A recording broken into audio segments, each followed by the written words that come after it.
Sommige mense sê, ek bid en ek bid, maar niks gebeur nie. Ek bid al so lank, God antwoord my nie. Die vraag is, wanneer jy bid jy met 'n verwagting? 'n Verwagting dat God sal antwoord? Jy sien, wanneer 'n mens bid sonder om iets te verwag, sal daar ook niks gebeur nie. Jy moet voor God kom met 'n definitiewe versoek. 'n Versoek waarin jy iets verwag om te gebeur.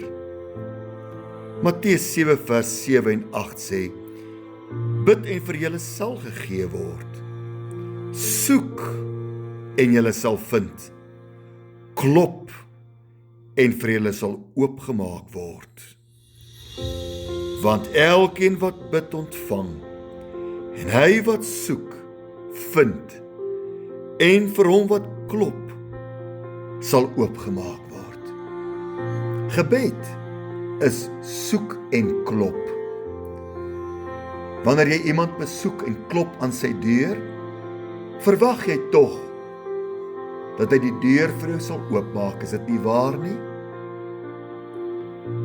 Wanneer jy ook iets soek daar by die huis, is dit met die verwagting dat jy dit sal vind. Gebed is dieselfde. Onthou, gebed is soek en klop.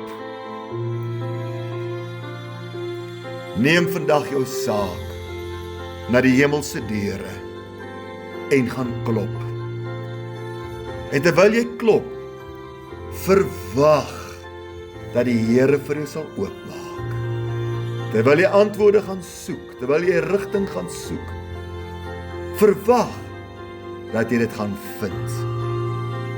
Kom ons klop nou aan die Here se deur.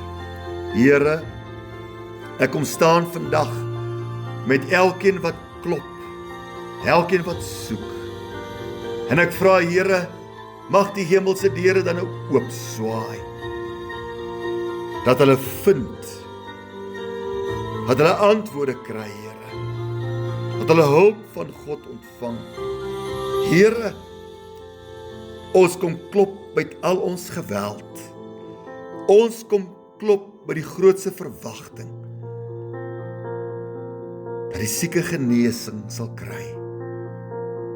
Dat die verlorene gered word. Dat die verdwaalde gevind word.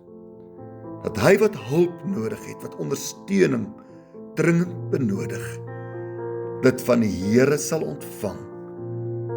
Ek bid dit in die naam van Jesus Christus.